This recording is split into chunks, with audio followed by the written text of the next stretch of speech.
Hi, fellow viewers, to everybody. Good morning. My name is Steve. My full name is Steve Hoong. I'm the owner of this video account in this respective website, youtube.com. By the way, I would like to introduce myself. I am Mr. Steve Hoong, your world's famous necrologist in all 7 continents, based here in the Philippines. That's my full name, Steve Hoong. So, since I already introduced myself, your world's famous technologies, I would like to inform to all viewers ahead, no? Please subscribe, and click the notification bell for my next necrological videos. By the way, my coverage of all necrological videos is not only in the Philippines. I have also in US, Canada, United Kingdom, African continents, Middle East continents. By the way, Australia is includes New Zealand. So anyway, New Zealand is under Australian continent, so you have nothing to worry. Whole Asia, I'm already recognized.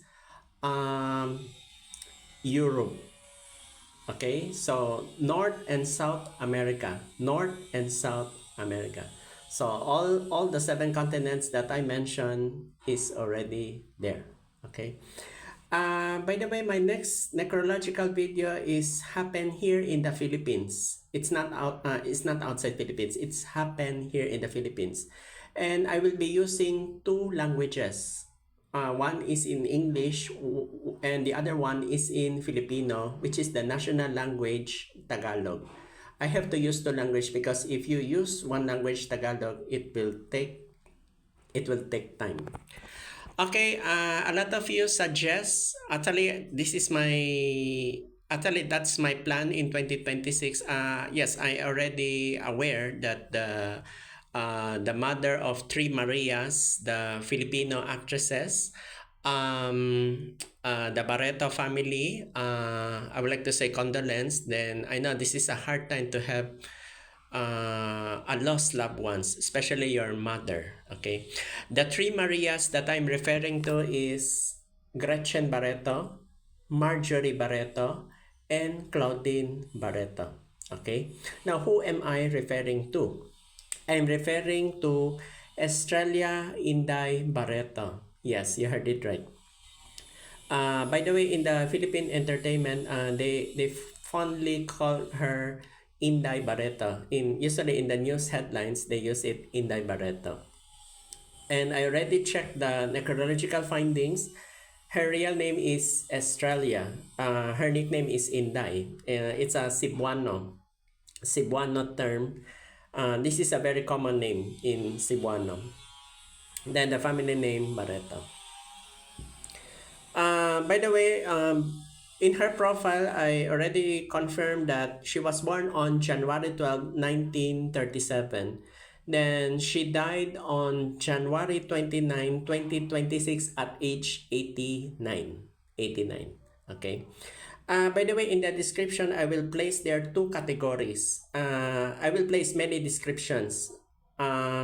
I will already place there the matriarch of Barreto family. That's the most important part. Matriarch of Barreto family. And I place another wordings, Barreto family matriarch. That's the most important. Then I will also place there, may ilalagay ako o ikakabit na relatives of Estrella Inday Barreto. Iba yung relatives of Inday Barreto. Kailangan maraming wordings kasi pag na-search yan, madali, easily trace kaagad. So, yun po ang aking advantage. By the way, since I already mentioned the 3 daughters, I would like to inform ahead pa, ito napaka-importante, yung iba pa nilang kapatid, it will be another necrological videos. Ito ay complete details. Yan na yung kuan. Kasi mahaba siya, to be honestly speaking. Ang importante, yung 3 niyang daughters, yung 3 Marias that I'm referring to. Gretchen Barreto, Marjorie Barreto, at Claudine Barreto. Yun ang pinaka-importanting parts dito sa aking necrological videos. Kasi Yan ang pinaka-ugat, pinaka-main root. Kasi sa showbiz headlines o showbiz news, yon talaga, yan tatlong yan, 3 actresses, these are very common names sa Barreto family. So, yun na po ang aking necrological video. By the way, sa mga nagtatanong sa akin, this necrological video is classified as simple necrological videos. As what I've said sa aking mga past necrological videos, this is not yet complete.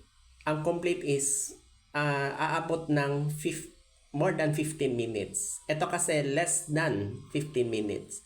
So, at least meron siyang detail. So, yon. By the way, ang last ko lang na-confirm is imbes na nilibing siya, she was cremated. Same as her husband, si Miguel Barreto. That's their Claudine's, Marjorie's, and Gretchen's father. Cremate sila as a couple, Barreto family couple. That's their family's decision. So, kung cremate, ending columbarium ang kuan. No details mentioned, pero yung confirmation na cremate talaga siya. So, yun. By the way, sa mga family background relatives, ang maibibigay ko lang yung kang Claudine Barretos, yung dati niyang fiancé, yung namatay sa Filipino actor matinee idol Rico Yan. Yung namatay 2002. Then, ang husband na nagkaroon ng issue yung si Raymart Santiago. Yan yung anak ni yung Filipino director Pablo Santiago, na kapatid ni Roel Santiago at Randy Santiago. Remember, Raymart is letter R. Lahat sila magkakapatid, letter R. Try to observe. Roel, letter R. Randy, letter R. Raymart is letter R. Puro sila letter R. Yan. And meron pa. Marjorie Barreto, meron silang anak ni na Kier Legaspi. Later on sa complete details, doon ko na i-mention. Gretchen, ang eldest sa babae, si Gretchen Barreto. So, yun lang po. So, that's it. This is just only simple necrological videos. Meron ako i-mention na yung mga granddaughters or great-granddaughter. Ang mame-mention ko lang itong si kang Marjorie Barreto, itong si Julia Barreto at si Claudia Barreto ay magkapatid. Anak nila kang Marjorie at Dennis Padilla. So, son-in-law niya si Dennis Padilla, itong si Inday Barreto. So, yon. Then, ang mabibigay ko lang details yung granddaughter na Dani, yung great granddaughter nila yung baby kasi nahabol niya yung great granddaughter si Camilla Margaret. It's a French name, yung Margaret. So, yun lang po. I hope that this simple necrological video will catch up an idea to all viewers. Okay? So, maraming salamat sa pakikinig. Good morning.